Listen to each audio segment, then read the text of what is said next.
Hey there everyone, welcome back to another Game Vault video. As always, I'm Captain Beefy. This is the Game Vault. We're going to talk about Assassin's Creed Shadows once again. So let's cue up the music and we'll get right to it.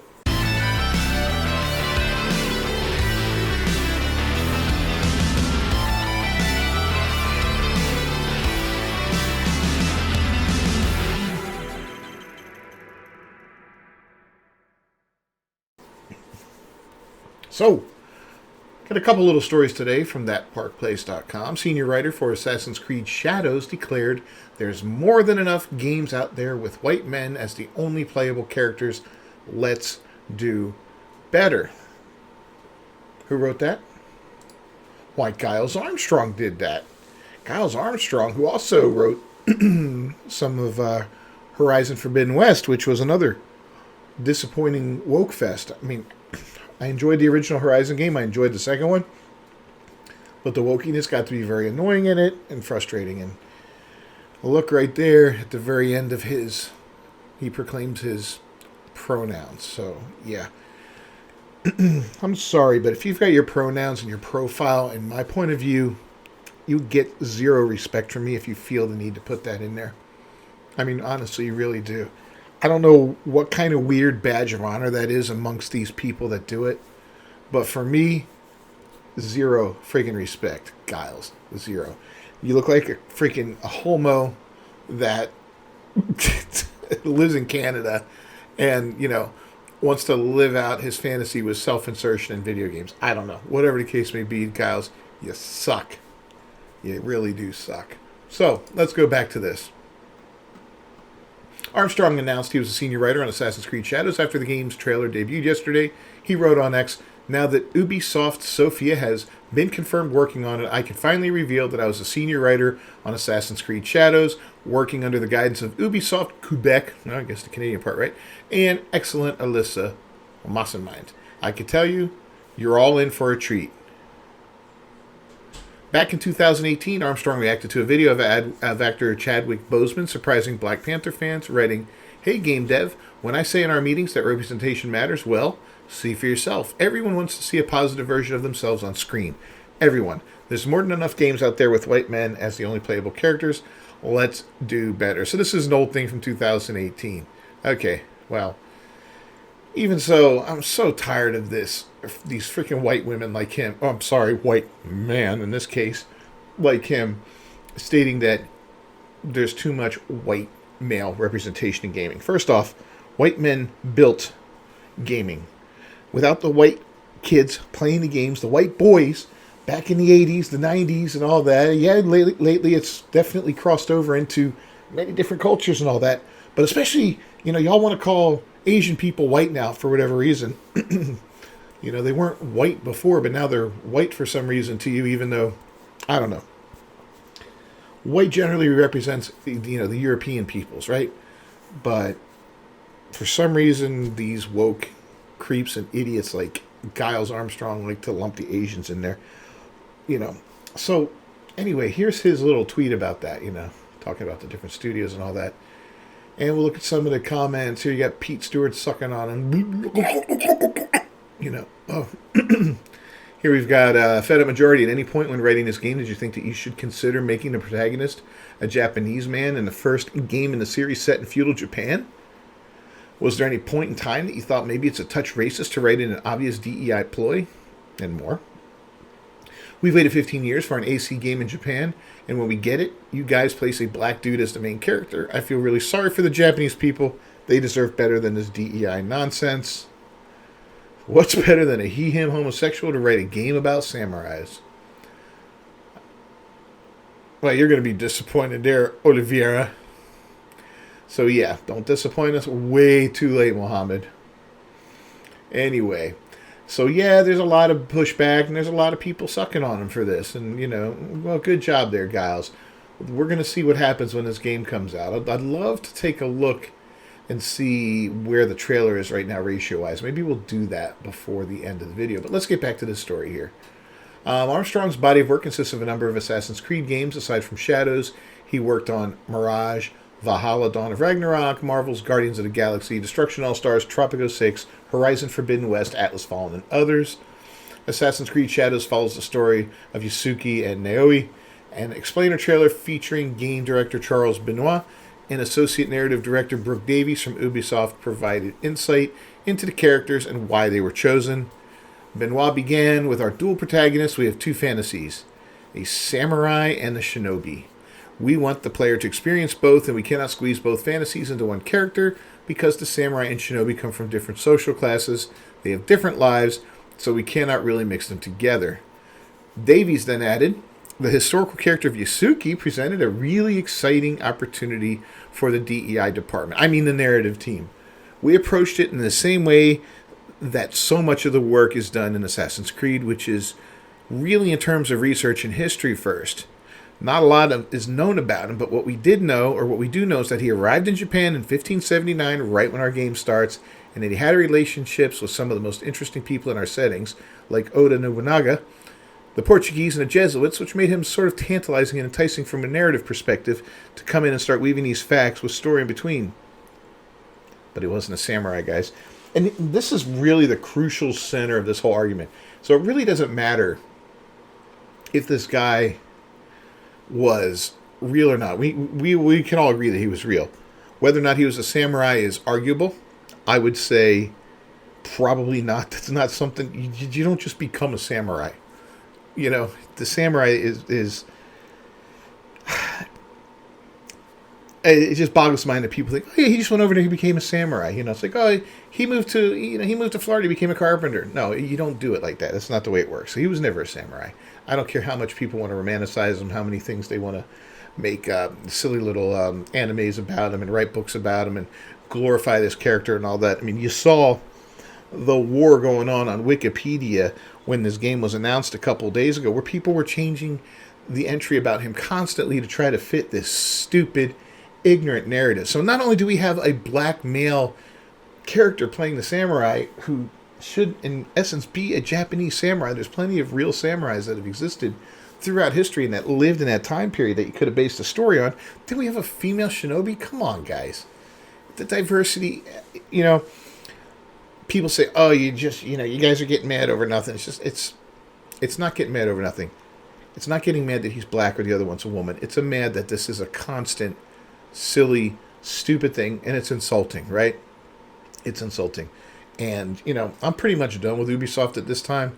The last game I got from them was Assassin's Creed Valhalla. And I've talked about that game before. I enjoyed it. I had a lot of fun in that game.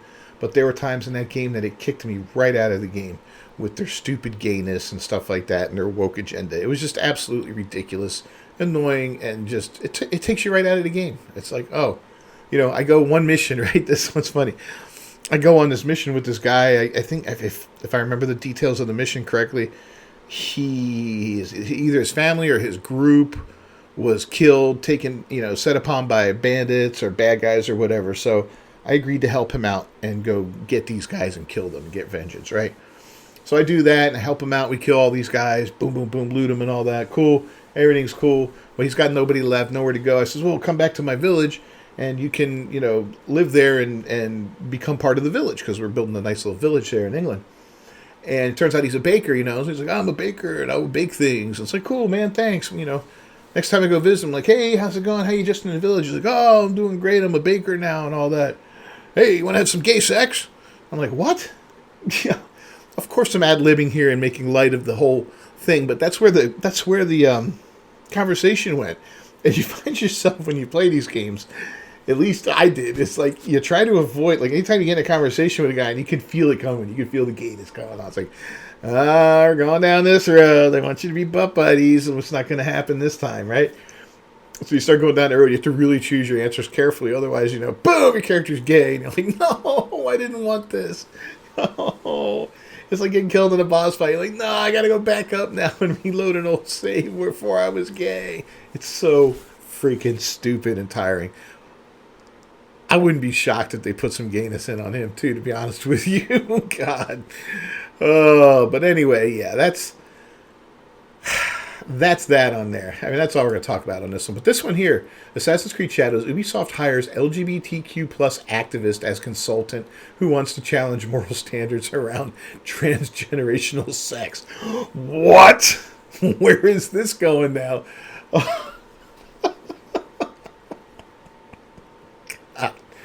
So, Sachi Schmidt-Hori is a consultant for Assassin's Creed Shadows. As revealed in the inside look at the creation of the game given to IGN, we're just going to call her Sachi, comments on the game alongside Associate Director Brooke Davies that Sachi is working with Ubisoft on Assassin's Creed Shadows, but does not provide any further detail as to what her involvement is. So she's basically the Sweet Baby Inc., the Black Girl Gamers, whatever of this game. It's her taint that's all over this game, probably literally as well as figuratively, but it's her taint that's on this game, and I'm sure it's going to cause some serious aggravation down the road. I am so done with Ubisoft. But anyway, she does specifically comment on how Neo follows in a tradition of previous Japanese stories, saying, fighting beautiful women is a recurrent figure in Japanese literary creations. The sun goddess Amaterasu, she could turn into a ferocious fighter, the sun goddess. And also the tale of the Heike features Tomo, who is a female warrior, and she is described as a beautiful woman who is as strong as 1,000 male samurai. Oh, what do we got? The original Mary Jane.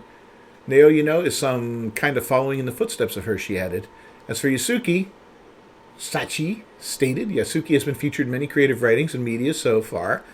There's like a long, long list of novels, TV series, dramas that have been inspired by him. Yeah, I think people in Japan are really, really embracing him as a character. And we really like to, see him representing the samurai spirit. Are they embracing him in Japan? Any Japanese viewers out there? Let me know down in the comments if you think Yasuki was the right choice for a protagonist in a feudal Japan setting for an Assassin's Creed game. I sure don't, but whatever.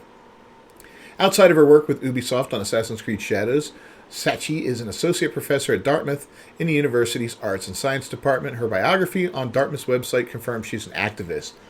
I am interested in investigating how gender, sexuality, corporeality, and power are represented and negotiated in pre-17th century Japanese narrative and illustrations. My first book, Tales of Idolized Boys, Male Love in Medieval Japanese Narrative. Here we go. They're going to make him gay. I swear to God. It's just... If as many people throughout history were as gay as these idiot activists say, the human race would have never survived. They would have buggered themselves into non-existence by now, but whatever. Is on medieval Chigo Monogatari Buddhist acolyte tales, which often depict romantic relationships between Buddhist priests and adolescent boys. These tales challenge a host of normative and moral standards we internalize, including such ideas as sexual orientation, transgenerational sex, and sexual agency. It continues, my current project is on the literary representations of milk kinships in pre-17th century tales, including the tale of Ochikubo, the tale of Genji, and the tales of Heike. Okay. Of note, the official description from the publisher of Tales of Idolized Boys, Male Love in Medieval Japanese Narratives, University of Hawaii Press, reveals that Sachi calls for a shift in the hermeneutic strategies applying to Chigo and puts forth both nonsense. It's such nonsense. It's such double speak, and it's all, it's garbage, man. Garbage people talking about worthless crap that has no business being in a video game. Okay? No business. Oh, Ubisoft previously employed radical woke consultant Sweet Baby Inc. for Valhalla. Yeah, we knew that. Wow. And Jeremy here with the quartering has this. This is supposed to be a internal document. Quadruples down internally. First, I want to make it very clear that we don't accept hate, harassment, and other forms of abuse in any way. Deeply saddened to see the negativity and hatred currently spreading on our coworkers' personal profiles and on our partner social media platforms. We're proud to represent the diversity and inclusion that exists in society as part of our everyday work. Representation is part of our DNA and will remain that way regardless of external pressures or influences. Well, I'm sorry to say this, Ubisoft, but I mean, there's really nothing wrong with natural diversity. It's a part of life, and as the world has become smaller. Travel has become easier. Nations, neighborhoods, and all have become a little bit more diversified. But let me tell you something. Diversity is generally not a strength, okay? And we've seen that throughout history. Now, eventually it could be something stronger, but diversity generally brings with it animosity, distrust, violence. You know, it's very often that way. I mean, look at the Middle East right now and this whole nonsense with Gaza and the terrorists there, you know, wanting to go on to war again. It's there's diversity at its prime right there. You know, people want to kill each other. You know, look when you go into, you know, as one of these, I'd love to see these liberal white women, these that are constantly Black Lives Matter on their profile. I'd love to see them walk through the hood at night. No, I wouldn't actually, because they would probably get hurt. But I'm just saying, it's the diversity isn't a good thing all the time. Okay, it's not, especially when it's forced. Okay, just imagine if somebody forced somebody into your home that you had no relationship with, and they shared nothing with you as far as a language, a sexual, anything like that. They just, here's this new guy, he's got to live in your house, and you know you can't communicate with him, and this and that, and blah blah blah. How are you gonna feel? It's weird. It's weird. Get it out of gaming, get it out of movies, get it out of everything. DEI is DEAD, and it needs to go away. We're gonna take a minute and we're gonna go find the Ubisoft trailer for this game. So we'll be right back. Alright, so here we are on Ubisoft's page, and let's go check out that trailer. And yep, there we go. We're already getting a ratio. 344,000 downvotes to 217 upvotes. That number is going to change. This is going to go up a lot quicker than this. I guarantee you that. Now, if you don't know how to do this, there is a setting or a add-on in Google Chrome that will bring back the dislike button for you, so you can see how many people dislike it. Comments are great. Remember, never pre-order. This one here, the most heroic thing about this trailer is that they left the comments open. You're not lying. This is the most creative ad for the Ghost of Tsushima I've ever seen. Okay, this is a funny joke, but now Ubisoft, let's see the actual trailer. You know, again, no pre-orders. In the eyes of Ubisoft execs, this is a $70 plus rental. I mean, it's terrible. We don't need this. We wanted a Japanese protagonist, a real samurai, not a retainer that's been lifted up by revisionist historians and made into something that he never was. We want a real samurai, not this guy. Yeah, you, get up, get the F out of here. All right, next, let's take a look at this one here. This is Assassin's Creed Shadows, who are Naoi and Yasuke. Talking about them. 54,000 downvotes, almost double in this one. Yeah. Not very well received. And then we go here. Assassin's Creed Shadows explains Samurai Shinobi in feudal Japan. Let me go ahead and add one more to that one. Wow. Over 3 times the dislikes on this one. So it's getting ripped apart by gamers, and it's going to continue to happen. I'm really curious. This releases in November, and it's not like it's a cheap game, man. These guys are asking a lot of money for it. I'm going to go show you what we're looking at for that, okay? We'll talk about that for a minute. All right, so here we are at the Ubisoft store, and you know you can buy it directly for the PC from the Ubisoft store. I don't think you can do that for any of the consoles. But the game itself, the base game, $70. That includes the base game and a pre-order bonus that is a bonus quest. Okay, that's something new. I think their Star Wars game had something like that too for pre-ordering or for maybe getting the biggest deal. I don't remember, but see, I get some stuff for a pre-order bonus as an incentive, right? You want to give somebody some cool outfit, you know, a sword skin, whatever, a weapon that's not going to be better than the better weapons in the game, but something that'll give them an early game advantage, especially in a single person game. Who cares, right? But to give somebody a bonus mission, that's kind of lame. You're literally forcing people to give you money before it comes out so that they can play the full game that's being released. Okay? That is part of the game that's being released, and it's going to be locked away because you didn't order it ahead of time. That is dirty. I'm sorry, that's dirty. Gold Edition, $109. So what do we got? An extra $40 there, right? You get 3 days early access. This is another trend I've seen a lot of lately, and I've fallen for it myself in the past. Well, not fallen for it, but as a content creator, if I want a game, I'm going to get the better edition, and I'm going to, play it early to get a leg up on some of the other creators, and although they're all probably doing the same thing, we're the ones that are probably supporting this the most. I won't be doing it with this game, but I'm just saying. But yeah, 3 days of early access to the game. And a season pass that includes a bonus quest on day one, and additional unlockable content, as well as 2 upcoming expansions. So is that another day one quest in addition to this one? Wow. Okay, so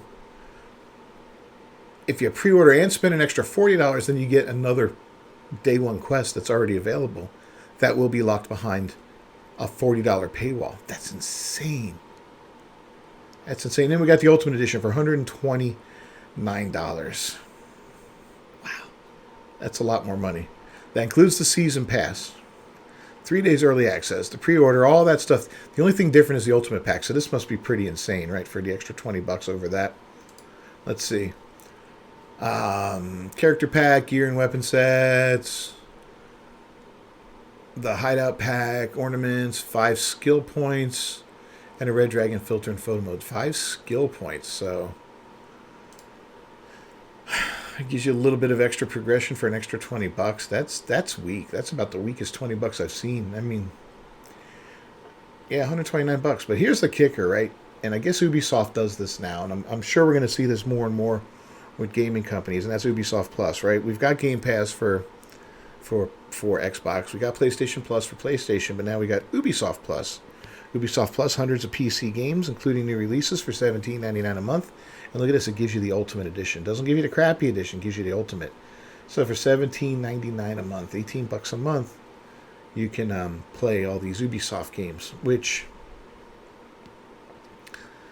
it looks like Ubisoft's really pushing people in this direction, especially with closing down games and shutting down servers and games that people have bought that they're no longer going to have any access to it. That's kind of crazy. And that's a very disturbing trend that I hope ends swiftly, because it's not cool. You can spend $130 on this, right? And down the road, you're not going to be able to play it anymore because it is what it is. And I saw on the PlayStation Store that this requires you to be online to play it, even though it's another single-player game. So that's frustrating, too. This is really, I don't know, man. It's some dirty pool that they're playing here. I don't like it. See if it mentions anything about that here. Description, up to 3 days early. The powerful African samurai. God. English, see more platforms. Activation. You need an Ubisoft account and install the Ubisoft Connect application to play this content. Doesn't say anything about being online, here at least. But yeah, I remember seeing it on the PlayStation website, or on the PlayStation Store, and it said something like that. Anyway, this has gone on long enough. I'm about tired of talking about this stupid-ass game. I can't wait for it to come out and crap the bed and everybody shit all over it, and then, it just sucks. I'm Captain Beefy. This is the Game Vault. If you found this video interesting at all, please leave a like on it down below. Let me know what you think about this whole Ubisoft wokeness and all this other crap that's going on with this game. I mean, the Black Samurai. Yeah. Anyways, I'll see you guys next time. Until then, peace or whatever.